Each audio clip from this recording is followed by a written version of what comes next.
Olá, seja muito bem-vindo a mais um episódio do nosso Pode Liderar, esse espaço onde nós vamos aprender sobre lideranças que inspiram, sobre influência, né? Nesse tempo de hoje, esse assunto é tão importante, tanto no mundo empresarial quanto no nosso mundo pessoal, né? E hoje eu estou aqui com um convidado especial, o Márcio, uma pessoa que eu tive prazer de conhecer, né? Ele é gerente de fábrica da Le Chocolatier, e eu vou deixar que ele se apresente para nós. Eu te convido a receber junto comigo com muito carinho esse profissional, né, que está aqui conosco hoje para trocar experiência, para nos ensinar um pouco com a tua trajetória, com a tua história. Mas seja muito bem-vindo, tá? É um prazer receber você aqui hoje. Obrigado, Roberta. Espero agregar. Meu nome é Márcio, tenho 39 anos. Esse ano faço, junto com a Le Chocolatier, 40 anos. Quando alguém vai lá na fábrica falar que quando eu vou apresentar a fábrica e fala que esse ano a fábrica vai fazer 40 anos, eu falo assim, se falar que é velha, não fala, porque eu tenho a mesma idade. Então, vou fazer 40 anos esse ano, sou casado, estou morando aqui em Vitória há 3 anos, porém sou natural de Linhares. E comecei a minha jornada muito cedo, né? Desde pequeno eu tinha uma veia empreendedora. Eu lembro pequenininho,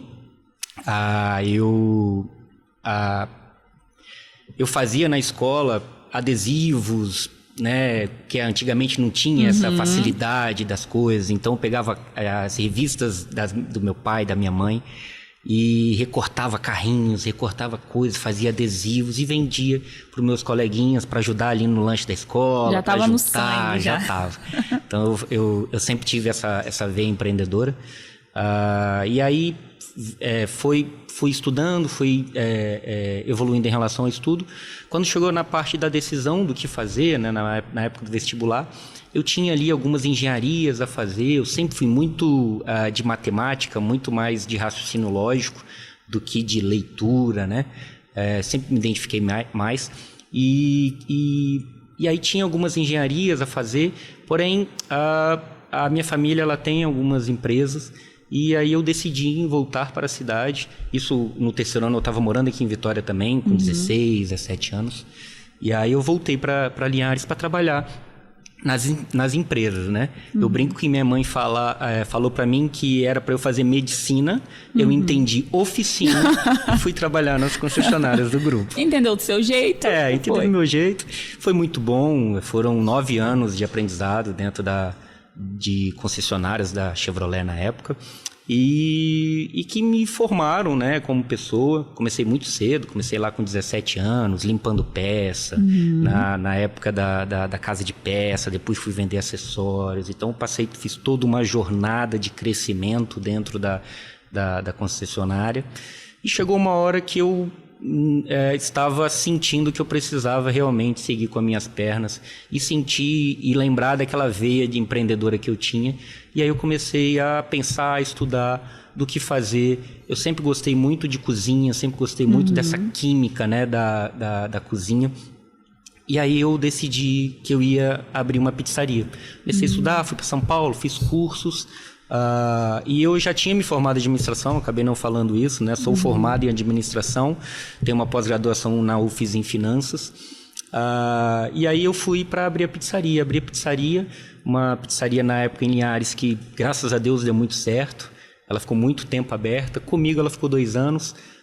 Acabou que eu tive algumas dificuldades. Foi uma época politicamente muito complexa. O turnover da pizzaria ela é muito desgastante. Então, realmente é uma área muito complexa, né? E aí, dali, eu continuei empreendendo, comprei uma agência de turismo e fiquei 6 anos nessa agência de turismo. E lá, fiquei até a pandemia. Quando a pandemia chegou, claro, o turismo foi uma das áreas mais afetadas, que a gente sabia que iria demorar muito para voltar. E aí eu decidi fechar o CNPJ e esperar, para não ter que esperar com o CNPJ aberto, pagando contador, tendo despesas. A gente decidiu fechar, que nesse caso era eu e minha mãe que era sócio. A gente fechou e esperou. Aí passou um mês, passou 2 meses e o negócio não voltava, né? A coisa não andava novamente. Aí eu continuei empreendendo, né? Vendi uma coisinha ali, vendi uma coisinha aqui, e aí vinha de novo aquela vontade da pizza, Comecei a fazer umas pizzas em casa.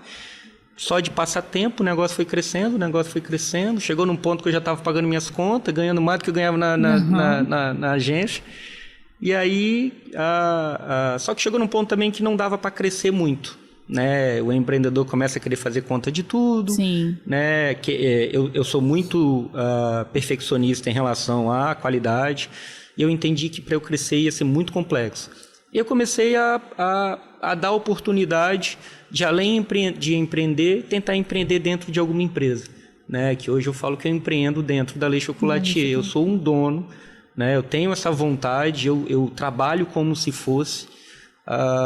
E para mim isso é completamente parecido do que você tem uma empresa, né? A vontade, as decisões, né? A entrega principalmente é em cima dessa vontade de ser empreendedor. E aí em 2021 veio esse convite do Ângelo de vir trabalhar na Le Chocolatier para ajudar a estar na frente do negócio. O Ângelo precisava de alguém na linha de frente para ajudar a gerir, para ajudar a ter uma melhoria de processos, principalmente.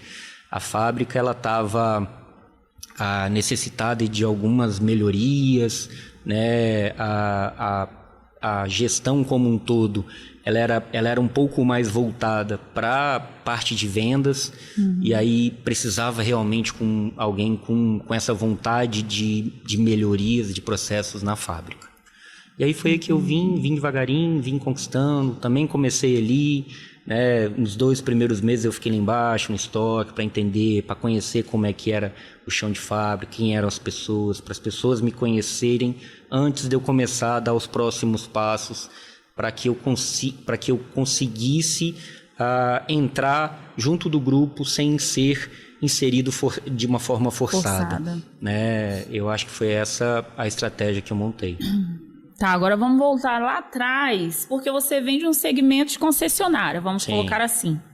E aí, desse segmento, você vai para uma pizzaria. Isso. Você colocou aqui, no resumo que você fez para mim, que você é o único homem entre 2 mulheres, Isso. né? Então, é você e mais 2 irmãs. Isso. Você acha que teve alguma influência? Porque o que acontece, né? O Pode Liderar...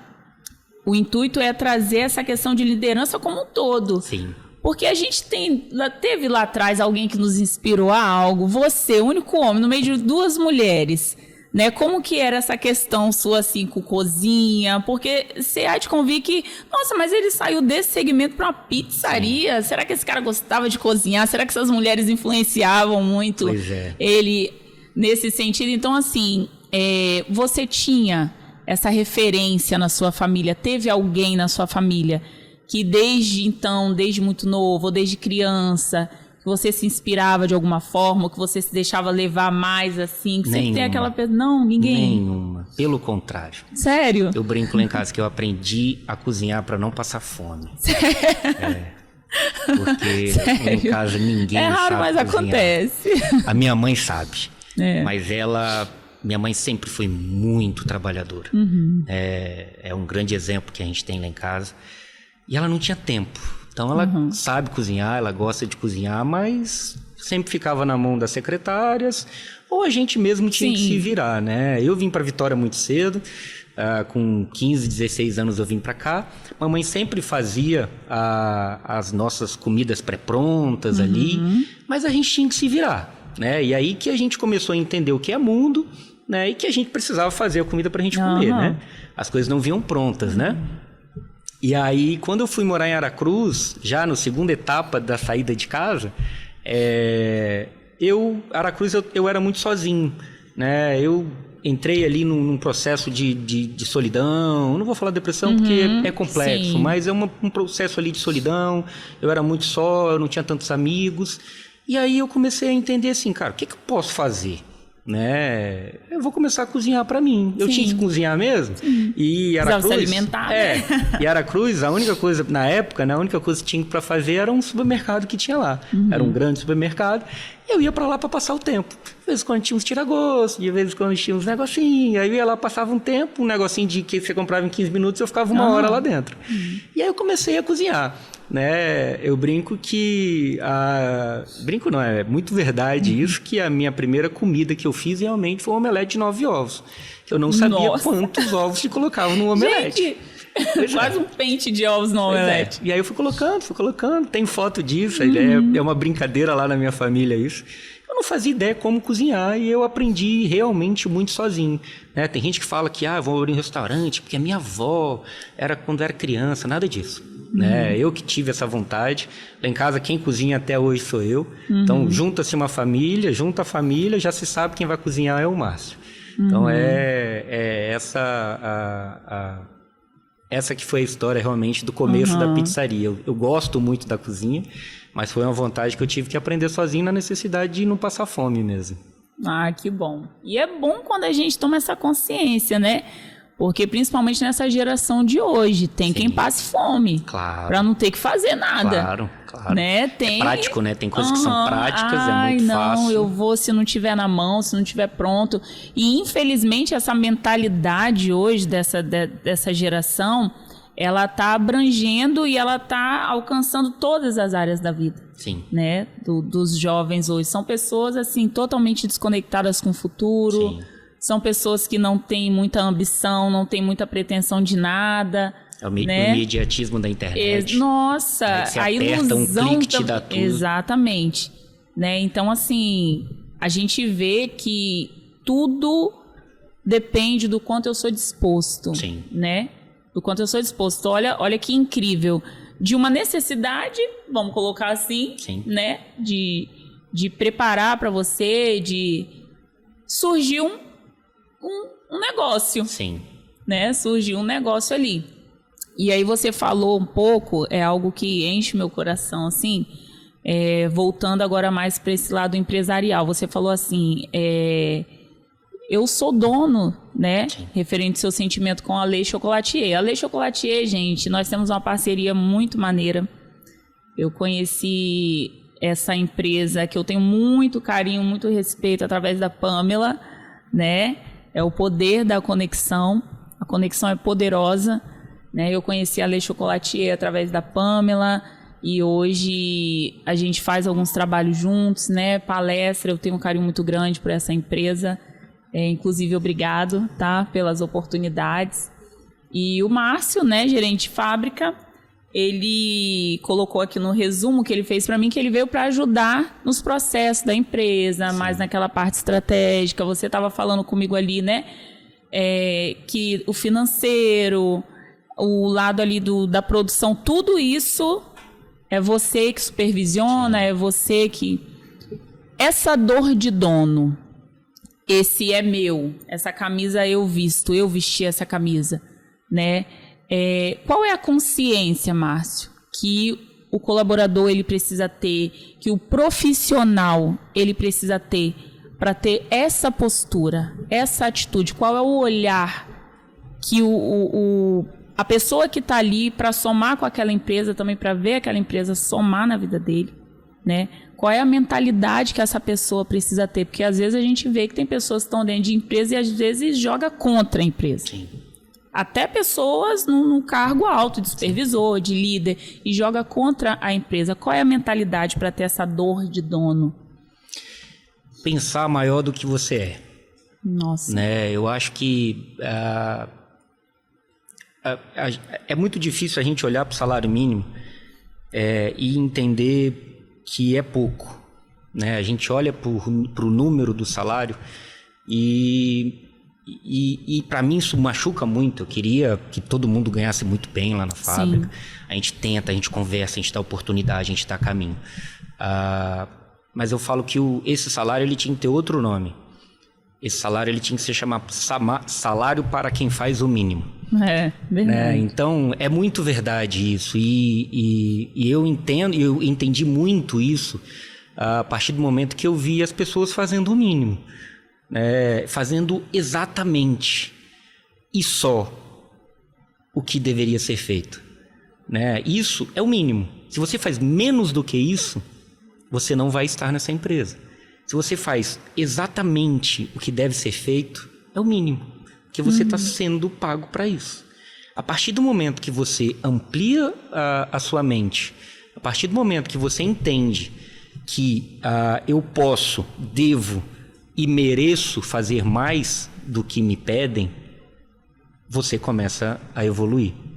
E é sobre eu, né? Não é sobre a empresa. É sobre eu. Você, exato, o que você quer. Exato. É muito complexo. Alguns funcionários que chegam até mim pedindo aumento. Né? Isso, como gestor, a gente sempre vai ouvir. Sim. Né? E, às vezes, o funcionário ele tem a cabeça de que se o empresário der um valor a mais, ele vai trabalhar mais. Só que é exatamente o contrário. Né? Primeiro que aumento não se pede. Aumento se ganha. Se merece. Né? Aumento se ganha. E se você estiver merecendo um aumento e não estiver ganhando, e você estiver inserido em uma boa cultura, as pessoas vão gritar por você. Sim. Né? Então, se você está indo pedir um aumento e que não tem ninguém do seu lado gritando por você, olha para dentro de você, que talvez você precisa crescer um pouquinho mais. Então, cresça primeiro, seja maior do que o seu salário, para depois o salário correr atrás de você. Essa é a fala que eu sempre falo lá para os meus funcionários. E ter essa vontade de dono, primeiro assim, eu acho que só é dono quem realmente já empreendeu alguma vez na vida. Sim. E empreender não é ser dono de uma empresa, não é ter um grande CNPJ, não é ter um CNPJ.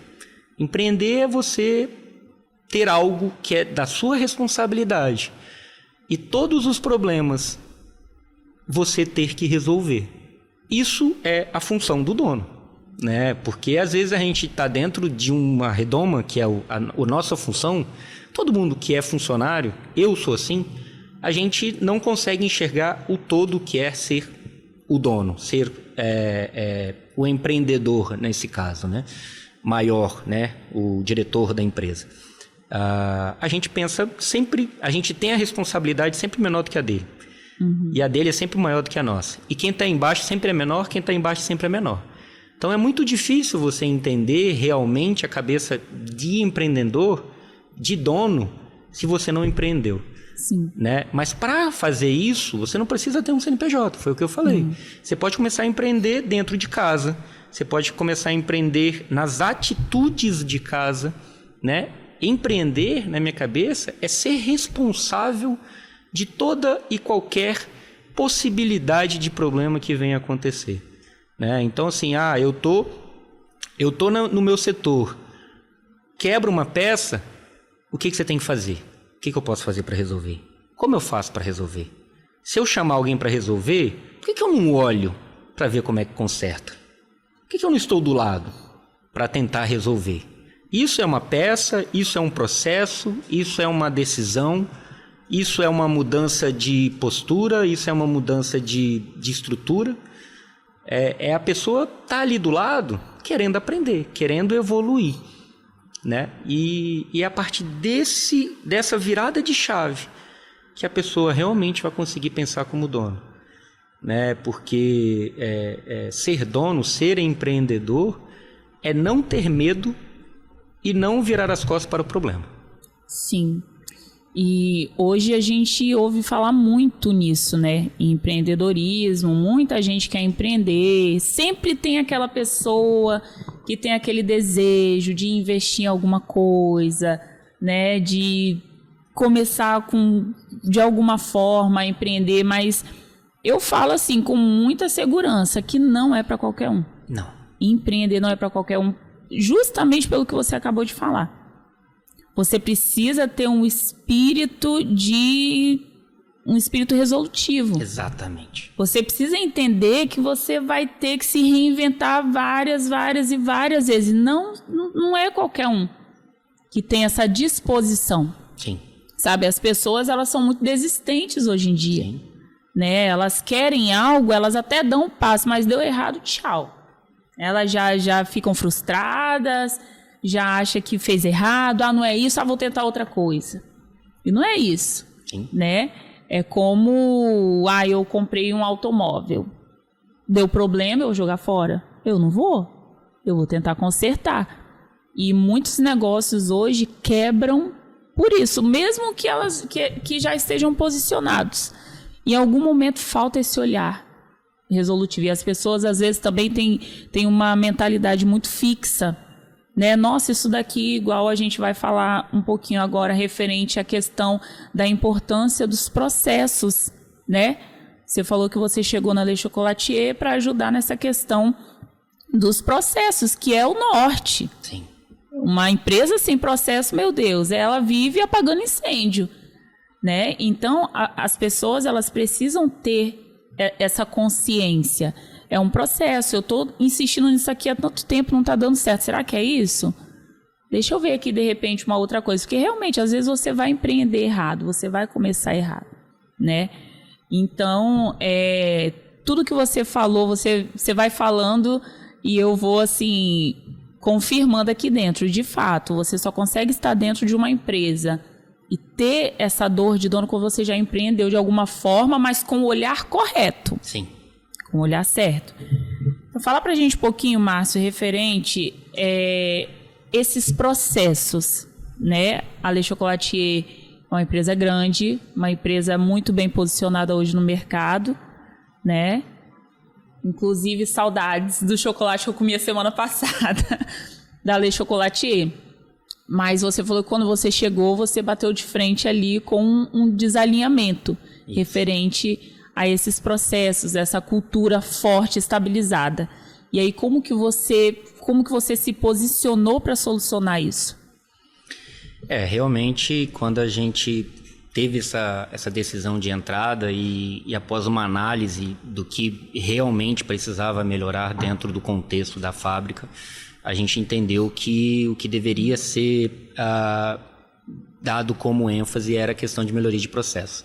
A fábrica, ela já tinha um nome muito forte, produtos muito bons, só que ela batia e ela podia melhorar porque ela estava com uma capacidade máxima atingida. Né? E existia ainda um gap muito grande de melhorias, de aumento de produtividade através de melhoria de processo. Isso a gente começou a entender lá em 2022, quando a gente olhou para dentro e ficou um ano inteiro só criando planilhas, criando processos, criando momentos físicos, criando,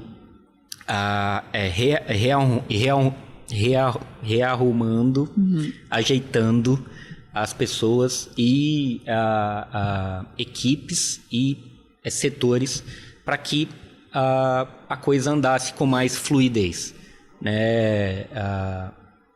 A gente tinha que separar algumas pessoas, a gente tinha que dividir alguns setores. Tinha setores que estavam sobrecarregados, tinha pessoas que estavam sobrecarregadas de funções, e a gente acabou tirando um pouco de funções daquela pessoa e fazendo com que ela fosse mais especialista e menos generalista.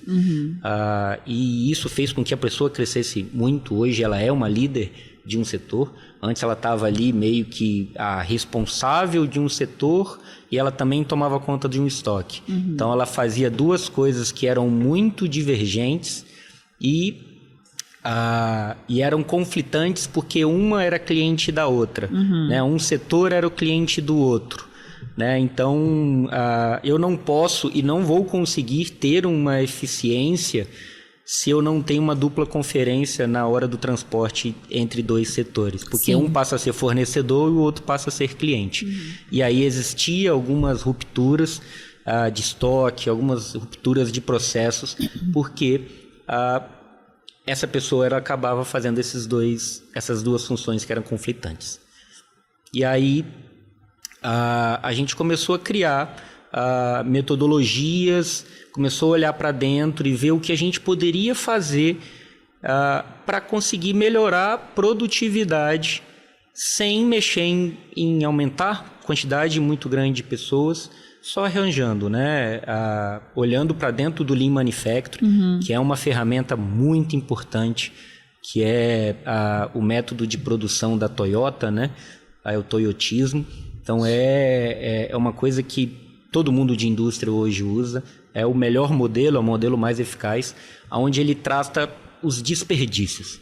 Né? O desperdício de tempo, o desperdício de estoque, o desperdício de superprodução. Então você vai olhar para um problema e tentar enxergar quais desperdícios existem dentro daquele setor que a gente consegue melhorar.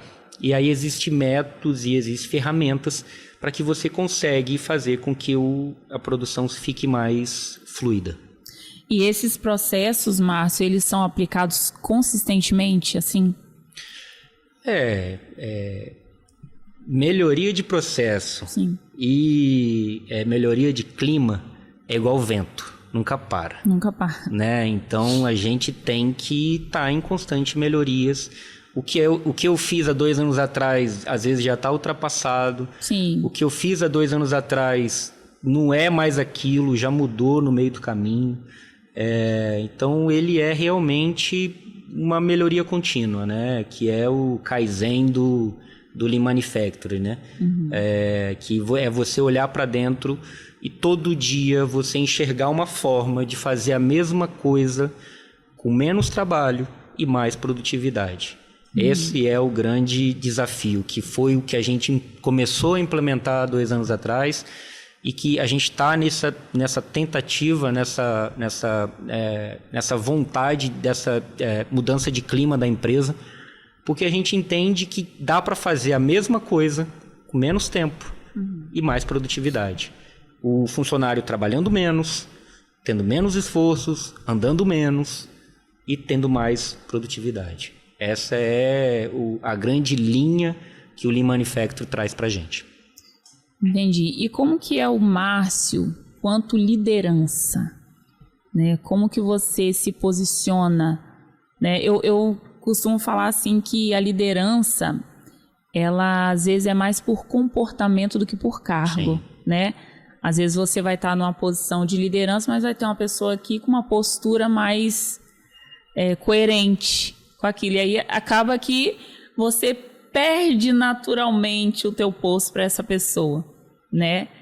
Então, assim, como que você se avalia nessa posição? Entendendo que são pessoas, ali você tem um marido, uma esposa, às vezes com problema em casa, é uma pessoa que está na faculdade, é um jovem, uma jovem, às vezes que está entrando agora para o mercado de trabalho, às vezes com uma expectativa, às vezes um não alinhamento também com a missão, a visão, os valores da empresa, mas ao mesmo tempo você entende que tem algo que pode ser feito, né? Porque às vezes você vai ter no seu time ali pessoas desalinhadas, mas não é o caso de você tirar. Sim. Mas de você entender, investir, buscar profissionalizar essa pessoa e às vezes até fazer ela se compreender quanto profissional, né? Então, como que você se olha assim nessa posição? Como que é o teu olhar, né, para essa missão? Que eu acredito que liderar é uma missão, porque você consegue mudar a mentalidade da pessoa tanto para o profissional quanto para a vida, né? É uma responsabilidade que você tem, que se você souber usar e trabalhar, você consegue mudar a realidade de verdade, transformar realidades e futuros. O Márcio, como líder, ele é a pessoa que vai estar do lado. Né? Eu não consigo, não sou, porque o Márcio líder é o mesmo Márcio que é o irmão, é o amigo. A gente fala que tenta mudar, mas é muito difícil, né? Então, eu tento dar exemplo, né? Eu tento que a pessoa enxergue em mim uma pessoa com muita doação. Uma pessoa que o que precisar de fazer, vai fazer, para mostrar que a gente vai conseguir o que quiser conseguir com vontade, com entrega. Isso é o que eu tento ser como líder, para a gente tentar arrastar todo mundo atrás. né? Ou empurrar junto, né? Sim. E claro, né? Eu sempre falo que minha porta ela é sempre aberta. Qualquer pessoa que quiser conversar, isso tem muito. A gente bate muito papo, a gente alinha muitas coisas. Eu tenho mais ou menos uns 6 meses que realmente, além de eu estar na parte mais estratégica, que era o que eu estava fazendo até uns 6 meses atrás, eu também estou um pouco mais presente hoje na gestão operacional. Então hoje eu tenho um pouco mais de contato com todo mundo. Antes eu tinha menos contato. E agora eu estou tentando trazer as pessoas um pouco mais para perto de mim, para eu entender a realidade de cada um, eu entender o mundo de cada um e tentar fazer com que a pessoa cresça o tanto que ela queira crescer. Né? Tanto que ela é capaz de crescer. E dar oportunidade e dar conhecimento para quem precisa, para que ela chegue o máximo que ela queira, o que ela possa. Hoje eu já fiz alguns alinhamentos, eu tenho 2 pessoas que estão comigo e que são líder natos, assim, né? Eles aquela, né? Que eu estava falando anteriormente. Eles sempre foram líderes. Mesmo quando não eram, eles eram líderes a questão de do alguma comportamento, forma. né? E aí hoje eu estou dando oportunidade para eles, estou fazendo com que eles cresçam mais dentro de funções, né? Dando mais responsabilidade. Hoje eles estão saindo um pouco do operacional e indo mais para a parte de gestão, de controle, de processo, de planejamento. Eles estão muito mais envolvidos, essas 2 pessoas. E aí aquelas funções que eram delas começam a ficar vagas e outras pessoas vão se realocando. E a gente tenta fazer com que tenha clima, né? Que tenha ambiente, que o ambiente seja bom. A gente tenta ouvir o que o funcionário deseja para uma satisfação, né? Às vezes ele quer um lanchinho à tarde, às vezes ele quer um churrasquinho numa sexta-feira, né? Não é só sobre trabalho, né? É sobre pessoas, né? Então a gente tem que entender e ir conversando para ver a realidade, né? Tem gente que quer folgar no carnaval, é uma confusão porque não Como pode. a gente faz? Como que folga no processo de Páscoa, mas que esse ano a gente decidiu e a gente vai tentar, né, fazer com que todo mundo folgue. A gente já está pagando essas horas. Eu falei, querem folgar? Vamos correr atrás. Vamos fazer hora para que lá na frente a gente consiga colher esse resultado. E aí estamos aí, tá todo mundo feliz, todo mundo empenhado, para que na segunda ou na segunda e terça a gente consiga folgar e o pessoal vai fazer, porque lá a galera tem muita gente que é envolvida com escola de samba, então eles adoram. Então tem que dar essa... Do mesmo jeito que a gente cobra, a gente também tem que entender a parte humana e ceder e fazer vontade, porque a gente sabe que depois do carnaval a pessoa vai voltar super empolgada, super empenhada, porque a gente ouviu e atendeu uma vontade. Sim. E ontem eu estava refletindo lá em casa, eu penso muito nessas coisas, né, referente ao meu trabalho, porque é como você falou, eu vivo isso, né? Então eu acho que é muito bom quando você consegue viver aquilo que você faz, o seu profissional também, né? E eu sou muito apaixonada pelo meu trabalho, de verdade. E você falou referente ao exemplo, de fato, as últimas 2 vezes que eu estive lá na Le Chocolatier para dar uma palestra para a equipe, o Márcio estava lá, sentado do lado da galera, escutando do início até o fim. Sim, claro. Então é o que você falou, é sobre o exemplo, né? É sobre o pessoal entender que você está ali, você está orientando, você está dando norte, você está direcionando, mas você está lá, né? É diferente de você ser aquela pessoa que vai lá, que fala, joga um discursozinho e as pessoas olham para você, você está numa postura totalmente contrária do que você fala, não vai dar resultado, e se der, não vai ser um resultado bom, né? E você falando referente a essa questão, né, desse alinhamento com as equipes, né, o que a gente pode fazer por vocês, desde que não prejudique a produção, desde que isso não traga uma paralisação, né,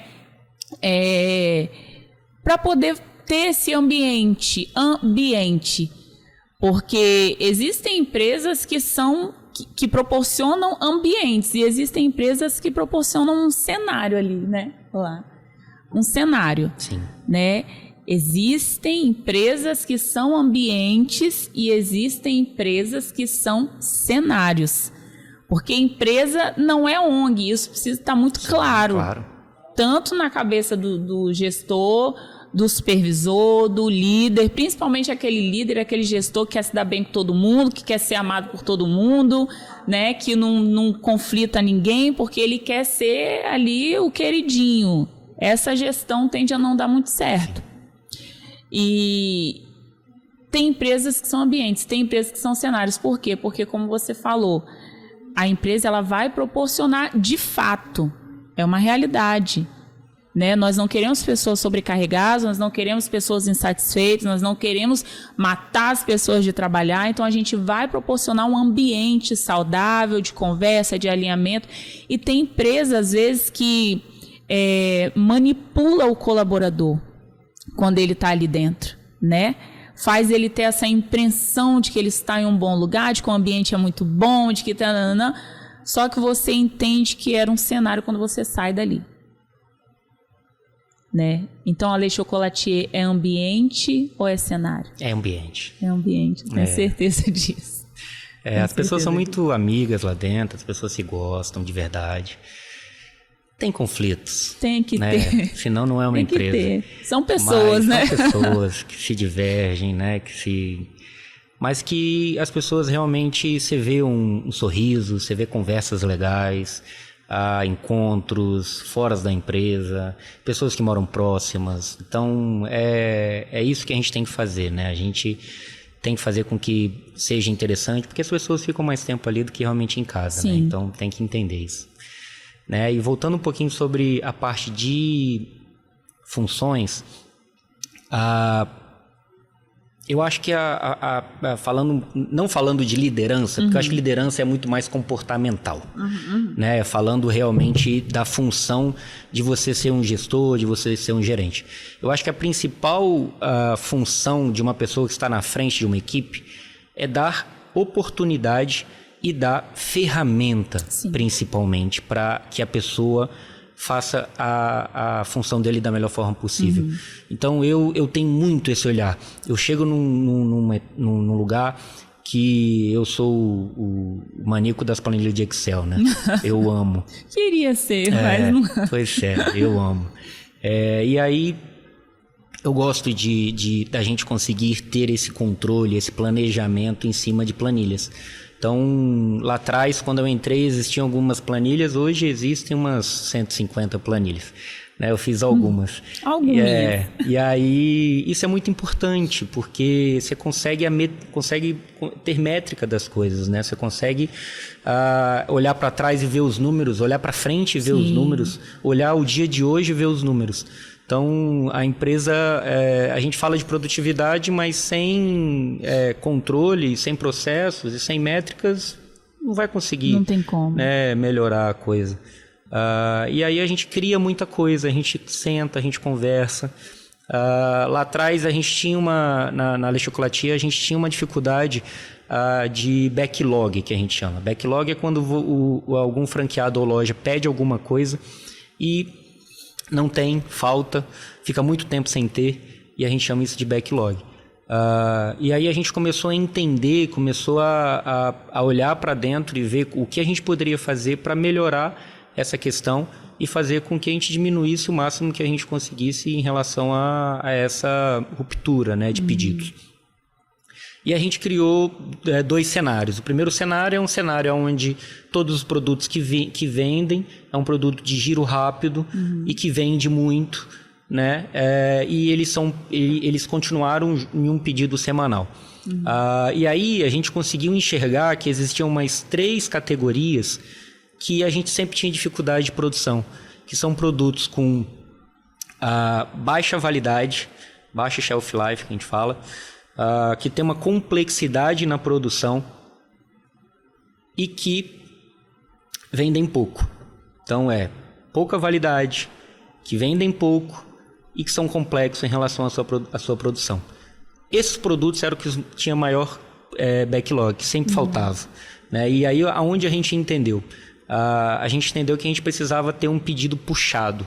né? Um sistema puxado, onde a loja ela pede no início do mês e no final do mês ela vai ter a entrega de todos esses produtos. Sim. E aí a gente consegue ter um provisionamento de produção para que entregue exatamente aquela quantidade que foi pedida e não sobra nada de estoque. Estoque pelo Lean Manufacturing é um desperdício. Então, quanto mais estoque eu tenho, mais desperdício, não foi tão eficiente a sua produção. Então, hoje, se eu entrar dentro do estoque hoje, eu não tenho nenhum estoque, nenhum produto da linha encomenda, que a gente chama. Então, isso foi uma grande evolução para a gente. Hoje, a gente conseguiu trazer a Rama, que é um produto que o cliente da Le Chocolatier do passado conheceu muito. Nos 1 ano e meio primeiro que eu estive ali, era um produto que sempre faltava, porque ele tem uma complexidade de fazer muito grande. Né? É muito sensorial ali, de saber exatamente o momento que você tem de fazer o produto. Né? Na cristalização do chocolate, tem que estar no momento exato para você conseguir empurrar a espátula, ela fazer as ondinhas e ter uma crocância exata. Então a gente tem muito desperdício quando vai fazer esse produto. E a gente sempre ia deixando de lado, porque é um produto muito difícil de ser feito. Sim. A partir do momento que eu sei exatamente quanto tem que produzir, não existe desperdício. Não existe desperdício. Né? Não existe estoque. É o controle, né? É o controle. Então isso foi uma revolução assim lá na fábrica. Hoje esses produtos são entregues rigorosamente na última semana. Então é um processo que foi implementado a partir de uma dor que se tinha. A gente olha para a dor, não foge da dor, cria processos e melhora a produtividade, melhora a disponibilidade de estoque nas lojas, faz com que o mix de produtos, os SKUs que estão nas lojas, sejam o máximo possível, né, para que não tenha nenhuma falta de produto. E onde estão essas lojas da Le Chocolatier? Onde a gente encontra essas maravilhas? Eu já sei, né, gente? Onde que encontra, mas fala pra gente onde estão localizadas. Deixa eu falar um pouquinho da Le Chocolatier, né, fala, que eu pulei. Por favor.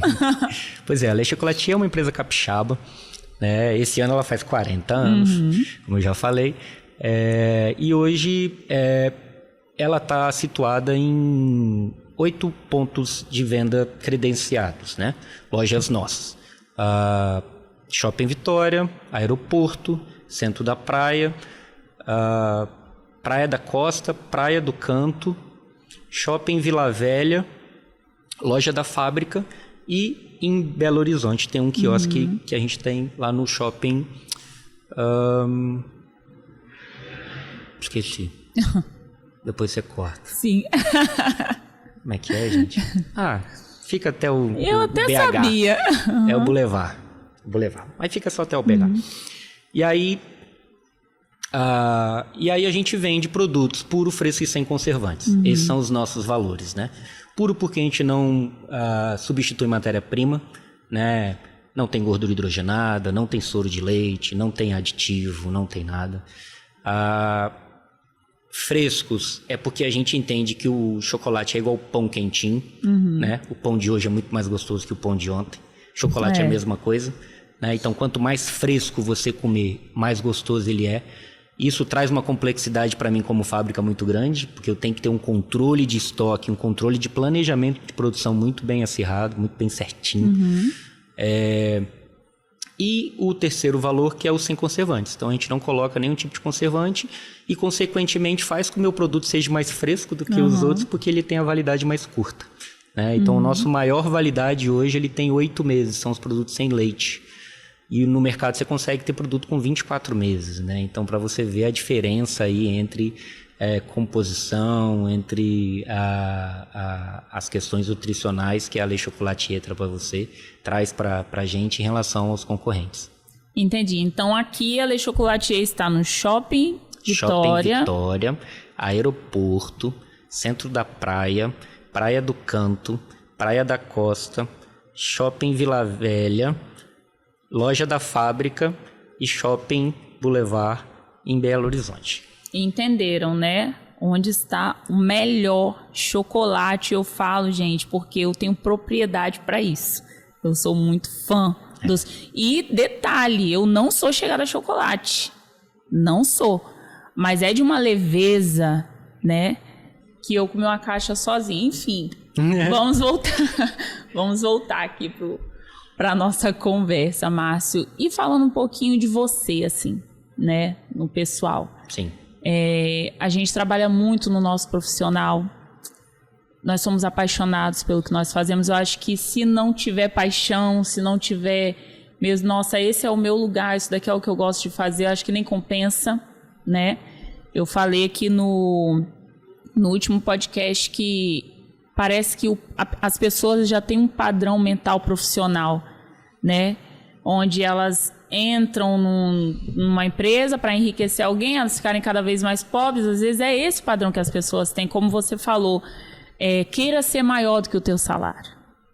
Queira ser maior, né? Mas trazendo hoje um pouco para você, essa sua trajetória, né? Tiveram uns desafios, teve vontade de desistir em algum momento, de jogar tudo pro alto, sabe? Como que foram esses momentos que a gente sabe que tem, a gente passa por isso, né? A nossa humanidade às vezes fragiliza um pouco. Como é que foi isso? Como é que foi esse processo seu, assim, humano, quanto pessoa, quanto... Fala pra gente um pouquinho. Pois é, né? Empreender dói pra caramba. Dói, né? muito. Né? Empreender é duro, empreender machuca, porque tá todo mundo contra você. Sim. Né? O governo tá contra você, os concorrentes estão contra você, as pessoas que deveriam estar do seu lado às vezes estão contra você. Então tem que ter muita vontade, tem que ter muita disposição e principalmente ter muita certeza de quem você é. Isso é importante. Porque... e nunca perder a sua essência. Eu acho que a sua criação ela tem que ser colocada em prova, né? Porque eu sou quem eu fui criado. Eu não consigo ser outra pessoa. Às vezes a gente tem que criar um personagemzinho em alguns momentos para conseguir, às vezes, fazer algo que você teoricamente não faria, ser um pouco mais duro em algum momento que você não seria, né? Para você conseguir algum objetivo sem maltratar ninguém. Né? Eu acho que a trajetória de um empreendedor ela sempre dura, né? Vão ter pedras, vão ter pessoas que são pedras, que a gente tem que pegar ela, botar num cantinho. Sim. Tem que pegar ela e jogar para bem longe às vezes, né? E aquela do cantinho vai fazer algazarra, mas você sabe que ela está fazendo bem o trabalho dela, você consegue controlar algumas coisas que são fora de um contexto, mas a palavra é perseverança, né?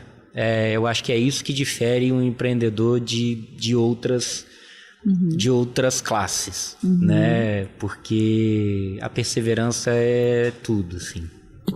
Perseverança, e tem uma frase que eu falo, que um amigo meu até banalizou ela um pouco, que ele ficou fazendo chacota com ela, mas é o que eu penso, é a questão da visão da casa pronta, né? Quem não tem a visão da casa pronta, deixa a obra pela metade. Exatamente. E tem o projeto. Exatamente. Faça um projeto para você saber exatamente onde você quer chegar. É o alvo, né? Porque quem não sabe para onde que tá indo, qualquer caminho serve. Exatamente. Então, olhando para tudo isso, né? Tanto esse empresarial, quanto a tua história de vida, desde lá do seu pai, que eu acredito que essa veia veio muito dele, né? Quem é o Márcio Pandolfi Piana? O Márcio Pandolfi Piana é um cara que tem muitos amigos, que ama as pessoas de verdade. É um cara que perdeu o seu pai com 7 anos de idade e que foi forçado a ser o alicerce da família, que foi forçado a ser o homem da família muito cedo. Isso fez com que eu me evoluísse e amadurecesse muito rápido. Tive uma infância muito boa, né, uma adolescência muito boa, mas uma cobrança muito grande de mim mesmo para que eu evoluísse muito rápido, porque eu olhava para dentro de casa e via que as minhas irmãs e a minha mãe precisavam. A minha mãe teve um segundo casamento, e esse segundo casamento ele também foi complexo, A gente acabou perdendo essa pessoa também de uma forma trágica e fez também uma outra reviravolta na nossa vida. Minha mãe de novo sozinha, a gente de novo tendo que dar apoio. Mas a minha mãe é um exemplo assim, de perseverança, viúva 2 vezes, casou de novo agora, né? A vida corajoso, né? Mas que é uma pessoa que ensina muita gente, né? Uma pessoa muito, muito guerreira, tem uma perseverança muito grande. E que eu também, divorciado, casado de novo, que gosta de futebol, que gosta de futevôlei, que não gosta muito de praia. Tamo junto, então. É isso. Márcio, muito obrigado. De nada. Tá? Estou muito, prazer. muito feliz mesmo de ter passado esse tempo aqui aprendendo. É muito bom a gente escutar a história de vida de outras pessoas, porque é o que a gente conversou ali, né? A gente se conhece e olha só aquele cenário atual, mas tem toda uma história por trás. Então, muito obrigado, parabéns, tá? Pelo seu trabalho dentro da Le Chocolatier, pelo compromisso que você tem com aquelas pessoas, né? O cuidado que você tem de cuidar das pessoas também, né? De levar conteúdo que ajude elas a se desenvolver quanto pessoas, quanto seres humanos, isso é muito importante. Nós vamos ficando por aqui, infelizmente, por mim ficaria aqui a tarde toda, mas esse foi mais um episódio do Pode Liderar. Eu sou Roberta Gomes, te convido a se inscrever no nosso canal do YouTube para aprender mais sobre liderança, sobre posicionamento, sobre vida, né? Porque aqui também é um canal de desenvolvimento pessoal. E agora que nós aprendemos um pouquinho sobre processos com esse fera, pode liderar. Obrigado, Márcio. Eu que agradeço também com o convite, né? Espero ter colaborado, trazer um pouquinho de conhecimento dentro da minha história, que as pessoas também tenham essa vontade de empreender, de liderar, de trazer as suas experiências, que pra gente é pouco, mas que uma vírgula que alguém pegue aqui, que pode mudar a vida de alguém, e é isso que a gente espera, né? Ótimo. É levar o bem e que isso volte de alguma forma pra gente em boas ações. Sim, é transbordar na vida do outro. Isso aí. Obrigado, Márcio. De nada. Satisfação. Valeu.